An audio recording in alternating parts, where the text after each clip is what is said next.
하지만 모세가 대답했습니다. 두려워하지 마시오.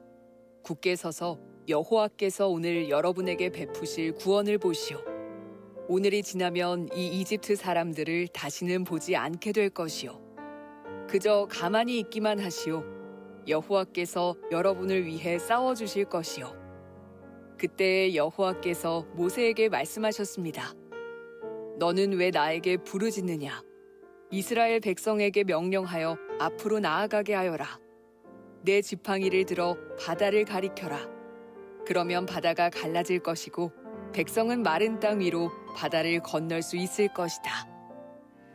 가슴에 손을 얹고 우리 신앙을 고백하겠습니다. 제가 먼저 가겠습니다. 하나님은 나를 사랑하십니다. 나는 그 사랑 안에 있습니다. 하나님은 오늘 나에게 말씀하실 것입니다. 그 말씀에 능력이 있습니다. 그 말씀에 생명이 있습니다. 나의 마음을 하나님께 열겠습니다. 나의 생각을 예수님께 집중하겠습니다. 들은 만큼 변합니다.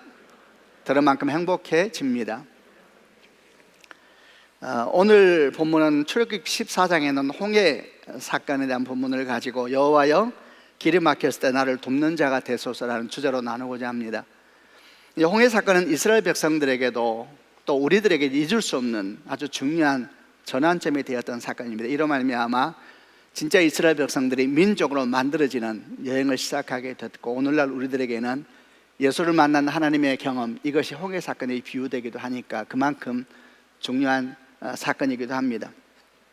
우리가 이제 이 사건을 보면서 특별히 인생에 꽉 막혔을 때에, 사방에 꽉 막힌 것 같은 한계 속에서 주님은 어떻게 우리를 도우시는지, 그리고 그 하나님이 나의 도움이 되시기 위하여서 우리는 어떤 신앙의 태도가 필요한지 말씀을 통해서 하나하나 들어보고자 합니다.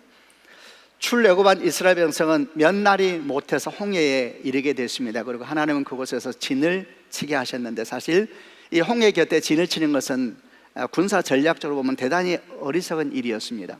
굉장히 위험한 것이죠. 왜냐하면 그들은 한 번도 배를 만들어 본 적도 없는 사람들이고, 배를 가지고 바다에 나가본 적도 없는 사람들이기 때문입니다. 게다가 그들은 아마도 수영이라는 걸 할지 몰랐을지도 모릅니다. 그러니까 바닷가에 진을 친다는 것은 대단히 위험한 행동이었습니다. 이 소식을 애굽의 바로가 듣습니다. 애굽 바로는 어떤 생각을 했을까요? 참으로 어리석구나 생각을 하여서 애굽의 모든 모아서 그들을 추격하기 시작합니다. 성경을 보니까 특별히 뽑은 600대의 병거와 애굽의 모든 병거를 모아서 그들을 추격했다 그랬습니다. 병거라는 것은 오늘날의 전차와 같은 것이죠. 그러니까 최신 전차 한 600대하고 모든 전차와 장갑차를 다 모아서 그들을 추격하는 모습을 상상하시면 되는데 엄청나죠. 사막입니다. 광야입니다. 그 많은 전차가 몰려올 때에 아마 엄청난 모래바람이 아마 온 땅을 다 덮었을 것입니다. 하나님도 구름기둥과 불기둥으로 이스라엘 백성을 인도하고 계셨지만 그와 비교할 수 없을 것 같은 엄청난 모래바람이 온 하늘과 땅을 덮는 것 같은 모습을 한번 상상해 보시면 바로 그런 모습일 겁니다. 이스라엘 백성이 어느 순간 진을 치고 있는 곳에서 고개를 돌려보니까 그 엄청난 애굽 군대가 바로 가까이 와 있다는 사실을 알게 되죠. 그리고 그들은 집단적인 패닉 상태에 빠지게 됩니다. 앞은 홍해요, 뒤는 최강의 애굽 군대고 좌우는 끝이 없는 사막이었습니다. 얼마나 두려웠을까요? 여인들은 아이를 끌어안고 울며 외치기 시작했을 것이고, 수많은 사람들은 어찌할 바를 모르면서 두려움 가운데, 공포 가운데 빠져들게 됐습니다. 정신없이 하나님께 부르짖고, 그리고 모세를 향해서는 거친 은사로 온갖 말들을 막 쏟아내기 시작합니다. 그 모습이 어느 정도였는지 출애굽기 14장 9절부터 12절까지를 한번 개역개정으로 읽어보려고 합니다. 제가 9절을 먼저 읽겠습니다. 애굽 사람들과 바로의 말들, 병거들과 그 마병과 그 군대가 그들이 뒤를 따라 바알스본 맞은편 비하히로 곁 해변 그들이 장막 친 데에 미치니라. 바로 가까이 올 때에 이스라엘 자손이 눈을 들어 본즉 애굽 사람들이 자기들 뒤에 이른지라. 이스라엘 자손이 심히 두려워하여 여호와께 부르짖고 그들이 또 모세에게 이르되 애굽에 매장지가 없어서 당신이 우리를 이끌어내 이 광야에서 죽게 하느냐? 어찌하여 당신이 우리를 애굽에서 이끌어내 우리에게 이같이 하느냐? 우리가 애굽에서 당신에게 이른 말이 이것이 아니냐? 이르기를 우리를 내버려 두라. 우리가 애굽 사람을 섬길 것이라 하지 아니하더냐? 애굽 사람을 섬기는 것이 광야에서 죽는 것보다 낫겠노라. 뭐 굉장히 거친 말들, 이런 말들이 막 쏟아지는 장면을 생각해 보시기 바랍니다. 어떻게 안 그러겠습니까? 9절과 10절을 보게 되면은 애굽 사람들의 병거와 군대가 그들이 장마친 데에 미치니라 이런 표현을 썼고, 10절에 보니까 애굽 사람들이 자기들 뒤에 이른지라, 미쳤다, 이르렀다, 이 말은 거의 따라붙은 상태를 의미하는 겁니다. 저 멀리 보니까 애굽 오고 있구나, 큰일 났구나, 이런 상황이 아니라 곧 지금 충돌이 일어날 것 같은, 이 광야라는 것이, 사막이라는 것이 거리 감각이 없습니다.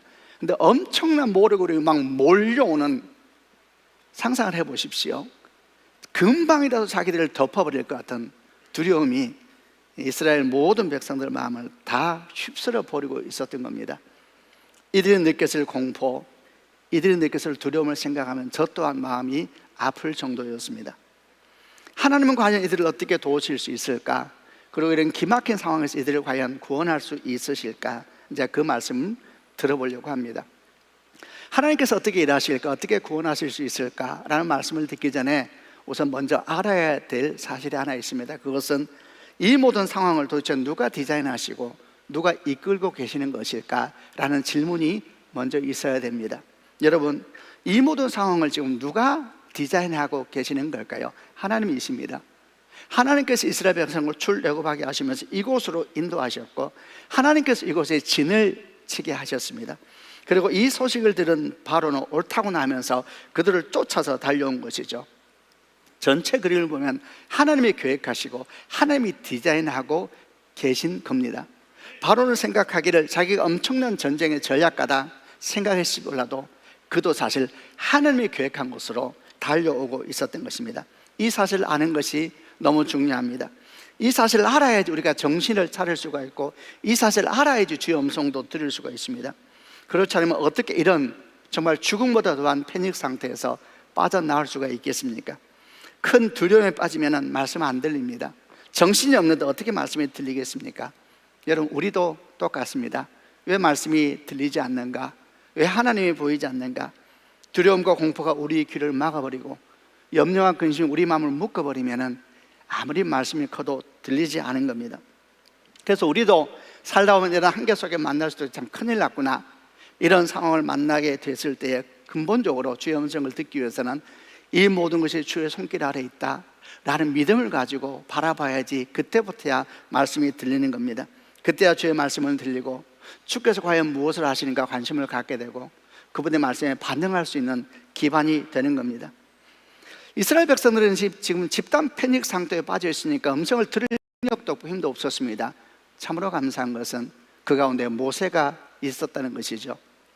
모세는 하나님께서 이 모든 상황을 통치하고 계시다는 것을, 이 모든 것이 앞으로 어떻게 펼쳐질지는 모르지만은 하나님의 디자인이라는 사실을 너무나 잘 아는 사람이었습니다. 그래서 그런 사람이 하나님의 음성을 듣는 것이고, 그리고 그가 그 들은 말씀을 이스라엘 백성들에게 담대하게 전할 수 있었던 것입니다. 여러분, 우선 축복합니다. 여러분 가정에서 모세와 같은 사람이 되시기를 바랍니다. 여러분이 여러분 자녀 가운데 모세와 같은 어머니가 되고 아버지가 되고 형제 자매가 되시기를 바랍니다. 아멘. 우리 아이들도 그렇고 우리 삶도 그렇고 때때로 혼란에 빠지고 두려움에 빠질 때가 있습니다. 그때 하나님을 주목하면서 하나님의 말씀을 듣고 그것을 전해줄, 흘러보낼 사람이 필요하지 않습니까? 그게 우리가 될 수 있다면 우리 아이들은 얼마나 복되겠습니까? 그런 엄마를 만나고 그런 아빠를 만나고 그런 자녀를 두는 부모와 자녀들은 복이 있을 것입니다. 우리 모두 다 그런 소망 가지고 주여 내가 그런 모세와 같은 사람이 되게 하여 주옵소서, 이런 소망을 가지고 이제 모세가 전하는 말씀을 듣고자 합니다. 하나님 모세를 통해서 무슨 말씀하셨는가? 우리가 이 말씀을 주목하는 이유는 하나님의 말씀은 결코 과거에 머무는 사건이 아니기 때문에 그렇습니다. 어제나 오늘이나 영원토록 동일한 하나님을 아는 사람들에게는 과거의 역사는 결코 과거의 역사가 아닌 걸 압니다. 내게 주신, 그리고 여러분에게 주시는 말씀입니다. 그때 일하신 그분은 오늘 우리에게도 일하실 것이고, 때때로 우리도 사방에 꽉 막힌 것 같은 정말 큰일 났구나, 그런 상황에 되었을 때도 동일하게 일하시면서 그 길을 여시는 하나님이시기 때문에 그분 말씀을 듣고 우리는 어찌해야 됩니까? 우리가 해야 될 신앙의 모습을 찾고자 합니다. 사방에 꽉 막힌 이스라엘 백성들에게 주께서 무슨 말씀하셨는가? 세 가지로 모을 수 있습니다. 이 세 가지는 명령문이었는데, 첫 번째는 가만히 서서 하나님을 보라 라는 명령이고, 두 번째는 언제까지 부르짖고 있겠느냐, 일어나 앞으로 나아가라 라는 명령이었고, 세 번째는 지팡이를 들고 손을 바다를 향해 내밀라 라는 명령이었습니다. 하나씩 살펴보겠습니다. 첫 번째 명령은 가만히 서서 하나님을 보라 라는 명령이었는데, 13절과 14절 말씀인데 개역개정으로 한번 보려고 합니다. 제가 13절 읽겠습니다. 모세가 백성에게 이르되 너희는 두려워 말고 가만히 서서 여호와께서 오늘 너희를 위하여 행하시는 구원을 보라. 너희가 오늘 본 애굽 사람을 영원히 다시 보지 아니하리라. 여호와께서 너희를 위하여 싸우시리니 너희는 가만히 있을지어다. 아멘. 지금 두려움으로 이스라엘 백성들은 정신이 없습니다. 주께서 명확하게 말씀하십니다. 가만히 서라, 가만히 있으라, 이렇게 말씀을 하세요. 가만히 서라, 가만히 있으라 라는 말의 의미는 두려워하지 말고 네 자리를 지켜라 라는 의미입니다. 정신을 차리고 굳게 서라, 원망하지 말고 조급함을 멈추고 침묵하라, 이런 의미를 가지고 있는 명령입니다.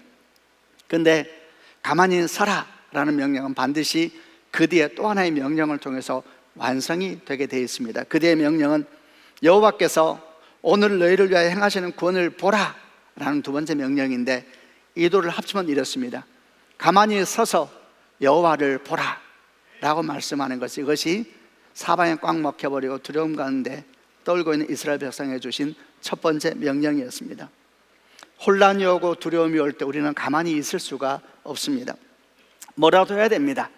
게다가 지금 이스라엘 민족은 그야말로 자녀들과 가족들이 몰살당할 수 있는 절대절명의 위기였습니다. 어떻게 가만히 있을 수가 있겠습니까? 더 소리질러 기도해야 되고 더 외치면서 도움을 청해야 할 것 같습니다. 아니면 어디라도 내 자식이라도 품고 도망을 가야 될 것 같은 상황인데, 근데 주께서 말씀하십니다. 두려워 말고 네 자리를 지키라, 그리고 하나님을 보라, 이렇게 말씀을 합니다. 이 말씀을 듣고 이 상황을 가만히 묵상하면서 제가 가장 먼저 떠올랐던 생각은 모세의 담대함이었습니다. 어찌 이렇게 모세는 담대할까? 여러분, 집단적인 지금 공포 상황에 빠져버린 상황입니다. 어떻게 할 수가 없는 것이죠. 근데 한 사람이 달랐습니다. 그는 굳게 서 있었습니다. 굳게 서 있었습니다. 제자리에 서 있었습니다. 그는 원망하지 않고 조급함을 멈추고 서 있었습니다. 그리고 하나님 주신 말씀을 담대하게 전하고 있죠. 왜 그랬을까요? 그만큼 이 명령의 소중함을 아는 사람도 없었기 때문입니다. 40년 전 모세가 젊고 그리도 혈기왕성했을 때에 그는 자신이 히브리인의 피를 가지면서 애굽 왕자가 되었다는 기가 막힌 현실을 알게 되었죠. 그 마음을 오직 그만 아실 겁니다. 그는 항상 마음 가운데 슬픔이 있고 아픔이 있었고 자기 민족을 향한 애타는 마음이 있었죠. 그런데 어느 날 애굽 사람 한 명이 자기 민족인 히브리인을 치는 것을 보았을 때 그 안에 견디지 못하는 분노가 일어났습니다. 그리고 그 애굽 사람을 쳐 죽여서 그 시체를 땅에 묻어버렸습니다. 이 일로 말미암아 그는 광야로 도망해야 됐었고 40년을 긴 침묵과 기다림 속에서 시간을 보내야만 했습니다. 젊었을 때 모세는 어떤 사람이었는가? 그는 신앙이 있었습니다. 하나님도 알았습니다. 그럼에도 불구하고 그는 보이는 걸 넘어서 보이지 않는 하나님을 보는 영적 안목, 그런 영성은 아직 개발되지 않은 상태였습니다. 그래서 그는 눈에 보이는 것을 견디지 못하고 사실 그 보이는 것이 그를 끌어가 버렸습니다. 분노가 그를 덮었고 그는 그 분노를 따라서 살인자가 되고 말았죠. 40년 광야에서 긴 침묵과 외로운 시간을 보면서 그는 무슨 생각을 제일 많이 했을까요? 그때 그 사건을 얼마나 많이 생각했을까요? 그때 그에게 하나님을 볼 수 있는 영성만 있었다면, 하나님을 볼 수 있는 영적 안목만 열려 있었다면 그는 결코 살인자가 되지 않았을 것이고, 그런 모세를 하나님은 어쩌면 더 귀하게 사용할 수도 있으셨을 겁니다. 이런 시간을 길게 보낸 모세였기에 지금 두려움과 염려에 휩싸여서 눈에 보이는 것, 귀에 들리는 것 얼마나 무섭습니까? 그 상황 속에서 집단 패닉에 빠진 이스라엘 백성을 보면서 정말 저들에게 필요한 것은 보이지 않는 하나님을 볼 수 있는 영적 안목이라는 것을 누구보다도 깊이 알았을 겁니다. 두려움의 때야말로 가만히 서서 하나님을 보는 때라는 것, 그 영적 안목이 열릴 때야말로 다른 것이 들리고 다른 것이 보인다는 사실을 누구보다 잘 알았던 모세이기에 담대하게 서서 그들에게 선포하기 시작합니다. 가만히 서서 하나님을 보십시오. 여러분, 하나님은 어떻게 보는 겁니까? 하나님은 믿음의 눈으로 보는 것입니다. 하나님은 마음의 눈으로 보는 것입니다. 하나님은 신앙의 눈으로 보는 겁니다. 그러므로 하나님을 보기 위해서는 육신의 눈을 감아야 합니다. 지금 내 눈에 보이는 것, 내 손에 잡히는 것, 내 귀에 들리는 것에 대해서 눈을 감고 하나님을 향해서 내 마음을 열어야 되는 것이죠. 가만히 서라 말씀하셨는데, 가만히 선다는 것은 무슨 말입니까? 하나님을 향해서 마음을 열라라는 말씀이죠. 하나님을 소망하고 그분을 기다리라. 나를 휴역없는 수많은 두려움과 염려와 소리들과 폭풍들이 너를 쓸어가려고 다가오지만은 세미한 음성으로 네게 말씀하시는 네 안에 계시는 그 하나님, 그분을 보라, 이렇게 말씀합니다. 그게 기도죠. 그게 침묵이고 그게 엎드림입니다. 그럴 때 어떤 일이 생기는가? 다른 것이 보입니다. 다른 음성이 들립니다. 심지어는 다른 음성이나 다른 것이 보이지 않아도 내 안에 계신 주님, 온 땅에 계신 주님을 주목하기 시작할 때 자기도 모르게 변화는 이미 시작된다는 사실을 여러분 경험하고 믿는 축복이길 바랍니다. 다른 것이 보입니다. 다른 것이 들립니다. 다른 느낌이 나를 휘어감기 시작하죠. 열왕기하 6장을 보게 되면 구약에 엘리사라고 하는 위대한 선지자 한 명이 나옵니다. 그는 북이스라엘의 선지자였는데 당시 북이스라엘은 아람 왕에 의해서 자주 침범을 당해서 어려움을 겪곤 했습니다.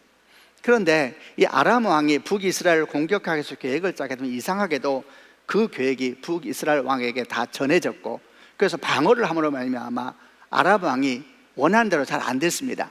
그래서 아람 왕이 알아봤습니다. 어떻게 북이스라엘 왕이 우리를 알고 있느냐, 우리 계획을 알고 있느냐?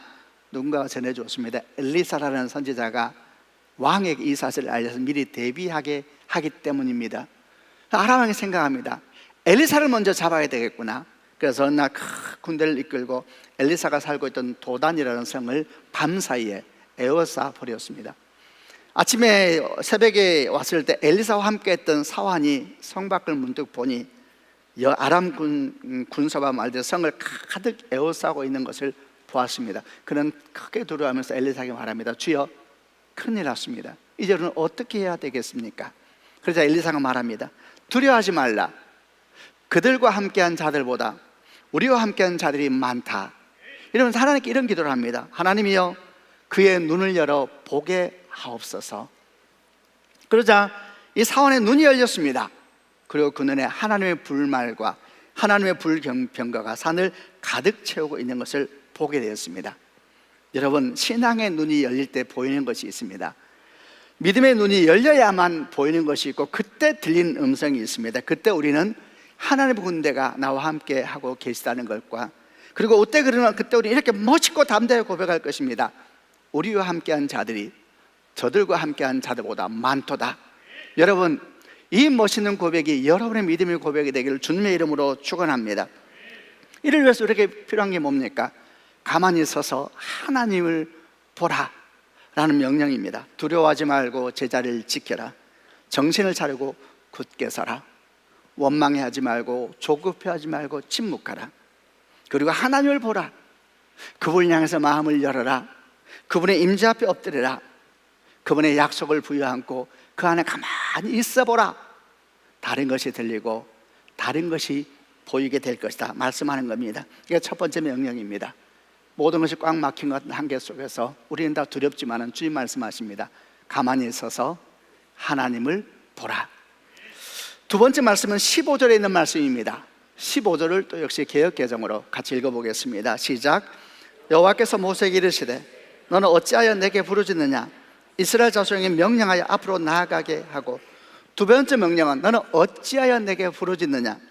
명령하여 앞으로 나아가게 하라. 이게 이제 두 번째 명령입니다. 어찌하여 내게 부르짖느냐? 그들에게 명령하라. 일어나서 앞으로 가라. 이렇게 명령하라는 겁니다. 부르짖을 때가 있고 일어나서 담대히 걸어갈 때가 있는 것이죠. 먼저는 하나님 앞에 서야 합니다. 그리고 그분의 임재 가운데 들어가야 됩니다.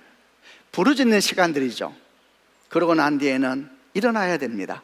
그리고 앞으로 가야 되죠. 어디로 갑니까? 홍해를 향해서 가야 되는 것입니다. 우리의 삶의 자리로 믿음으로 걸어가라 라고 요구하는 것이죠. 저는 기도에 대해 개인적으로 아주 좋아하는 표현이 있습니다. 그 표현은 폐잔병처럼 엎드리고 왕처럼 일어나라. 나는 굉장히 이 말씀이 좋습니다. 참 그렇다. 하나님 앞에 엎드릴 때는 가장 가난한 마음이죠. 주 앞에 왕이 어디 있으며 용사가 어디 있으며 우리는 다 가난하고 찢겨진 자들이죠. 폐잔병처럼 주 앞에 엎드립니다. 가장 가난한 마음으로, 가장 겸손한 마음으로 엎드려서 주의 이름을 부릅니다. 그러나 기도를 마치고 난 뒤에 나는 왕처럼, 용사처럼 일어납니다. 왜냐하면 그때 나는 하나님 보내심을 받은 위대한 용사이기 때문입니다. 언제까지 부르짖고만 있겠느냐? 이제는 일어나라. 그리고 앞으로 나아가라. 엎드리고만 있는 신앙은 분명히 경계해야 됩니다. 왜냐하면 엎드린 이유는 다시 일어나서 나아가기 위함이죠. 하나님 앞에 머무는 신앙, 하나님 앞에만 머무는 신앙도 돌아봐야 합니다. 왜냐하면 그 하나님께서 우리에게 일어나라, 세상으로 나아가라 라고 말씀하기 때문입니다. 우리는 세상을 회피하지 않습니다. 우리 삶에 대해서 회피하지 않습니다. 우리는 엎드리고 다시 일어날 것입니다.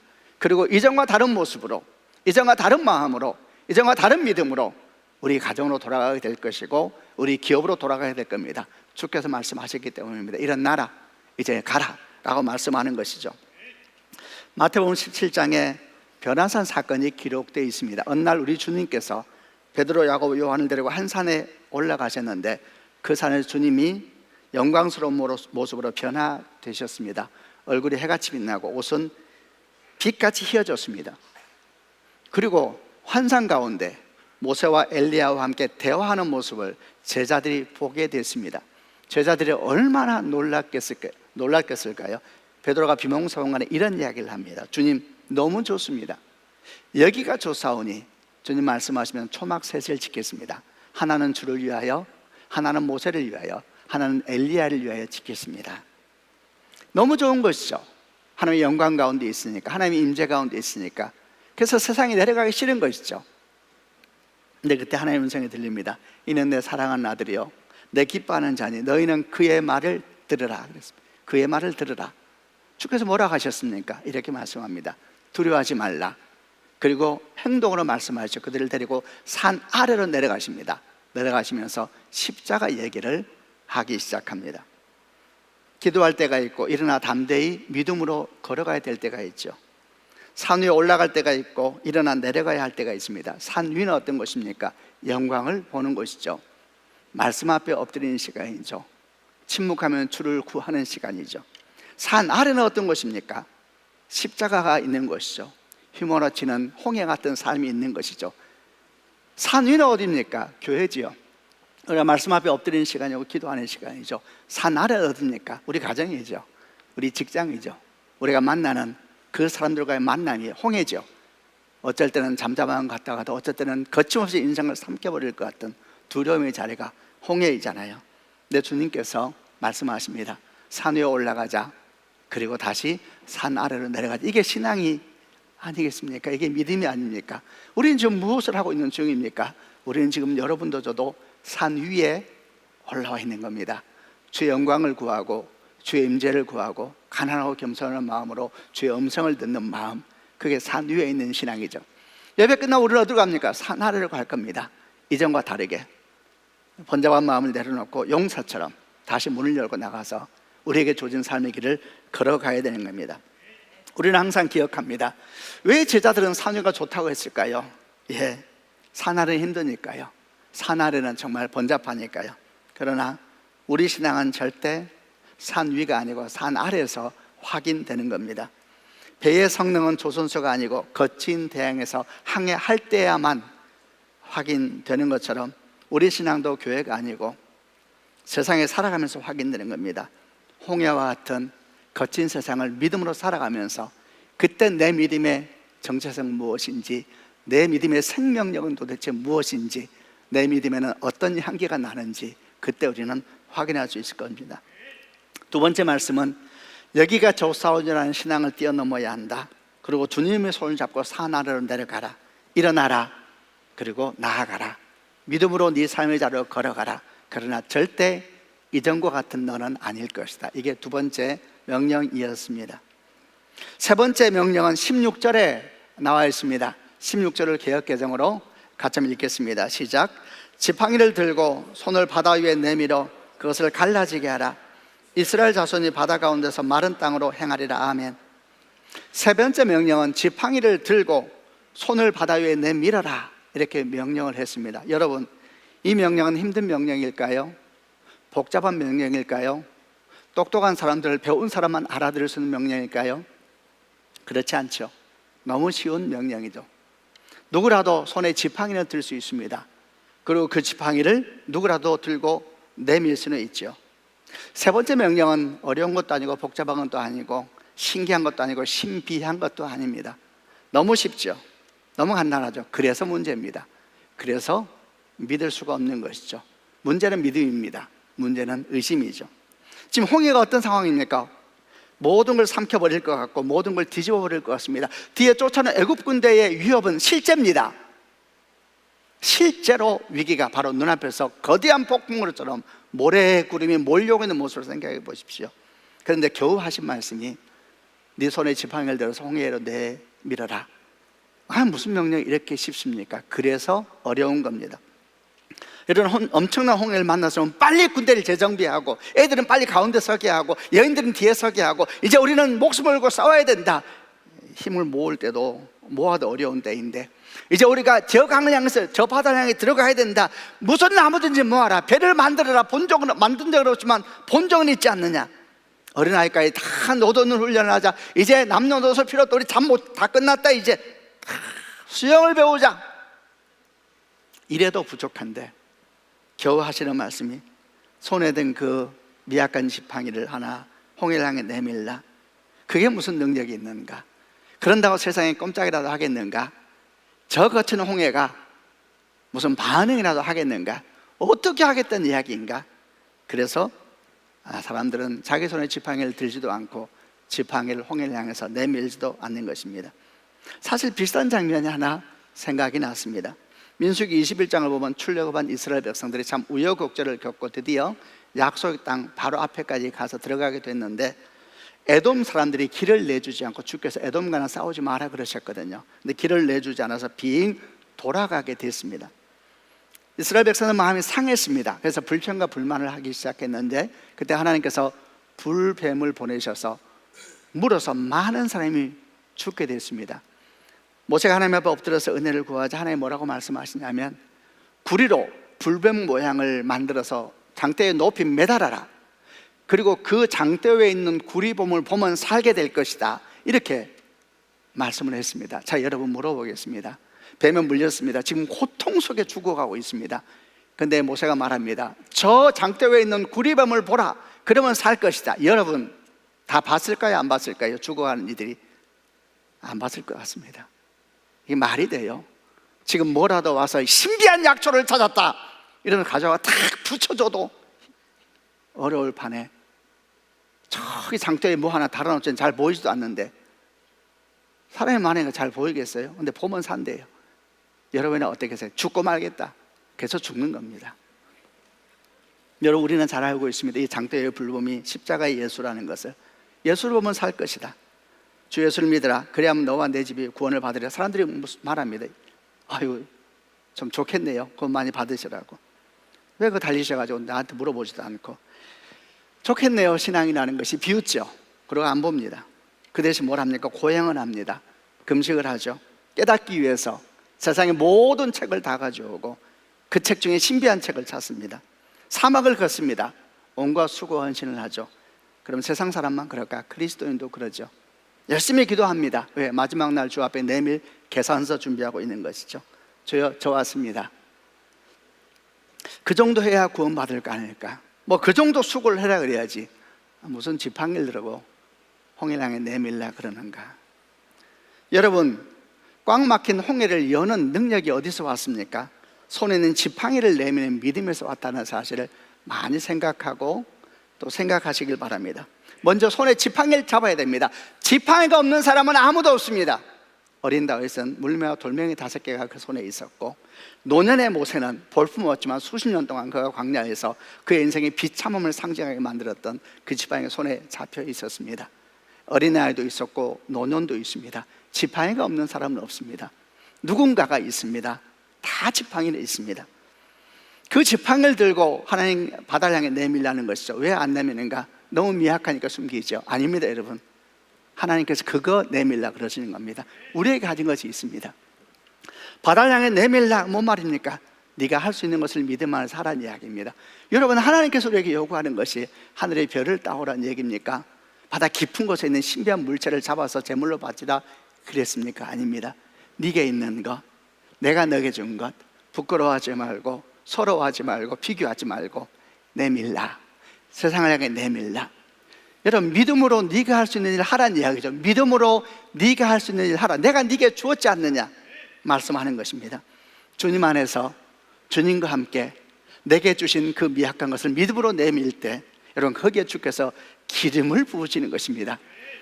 다윗이 돌멩이 던졌습니다. 돌멩이가 능력 있다고 생각하세요? 야, 저 돌멩이 대단한 돌멩이야, 저 항상 가지고 다니는데 잘 봐봐, 막 반짝반짝해. 아닙니다, 여러분. 그냥 돌멩이입니다. 돌멩이가 능력이, 그런 돌멩이를 던진 게 아닙니다. 하나님을 향한 믿음을 던진 겁니다. 골리앗 쓰러졌죠. 뭐 빨갛게 부풀어 올라, 아닙니다. 관통했을 겁니다. 온 우주의 능력이 그의 삶을 덮어버렸습니다. 누가 능력입니까? 누가 힘입니까? 누가 장벽입니까? 골리앗이 진짜 장벽입니까? 홍해가 진짜 장벽입니까? 아니죠.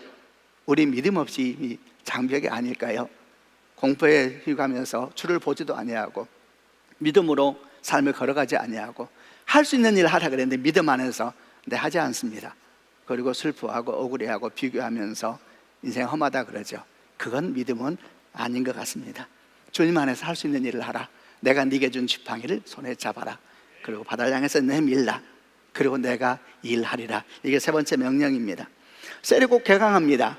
셀 개강하면 아마 환경선교에서 또 부탁하겠죠. 이게 쓰레기 분리 부탁한다고. 여러분, 어떤 생각 드세요?